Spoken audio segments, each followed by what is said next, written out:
Hi everyone! Welcome to Quick Bites with TA. Today we're going to be making chocolate toffee bark. Some people make it with matzah. I make it with saltines because that's what was in the store this weekend. So, to make this, we are going to need 1 sleeve of saltine crackers, or you can also have 4 to 5 little pieces of matzah that you use. We're also going to need a cup or 2 sticks of butter, 1 cup of brown sugar, and 1 12-ounce bag of chocolate chips. I have mini ones here because, again, that's what was available. To begin, line a baking sheet with aluminum foil, and you'll want to make sure that the foil comes up all the way over the top rim. Spray with cooking spray. Don't be shy about this. You don't want anything to stick. And then line with your saltine crackers or with your matzah. So when you're done, it'll look something like this. Don't worry if it's not perfect. Your tray is lined. It's time to work on the toffee. For this, you're just going to put your 2 sticks of unsalted butter into the pot along with your sugar. Now put that on a burner over medium heat.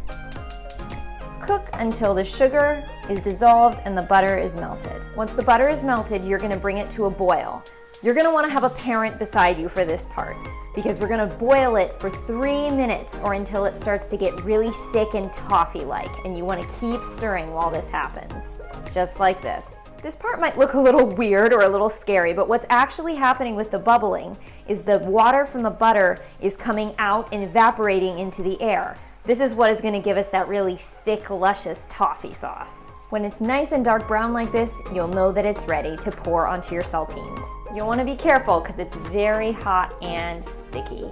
It's okay if it's not so evenly distributed because once you put it in the oven, like we're about to do, it's gonna spread out and everything's gonna get all covered. Now we're gonna bake this at 350 for 10 minutes. It's all hot and bubbly. Take it out of the oven very carefully. You're gonna wanna watch very closely because once it gets to that bubbly phase in the oven, it'll burn like that. Remove from the oven and immediately sprinkle on your chocolate chips. Once it's all covered like this, let the chocolate set for just a couple minutes, and then you're gonna take a knife and spread it all out. There's no need to be super precise about it because you're just gonna break it up anyway, so it's not a work of art. After you've finished, refrigerate for 30 minutes. Now that the chocolate's set, you can lift it out and break it into pieces. Plate it up and enjoy. Thank you for watching Quick Bites with TA. See you next time. Today, we're going to be making chocolate toffee. Okay, can we do that again? I'm using saltines because that was in oh gosh. Yay! You can't, hello everyone. I can't say hello everyone today.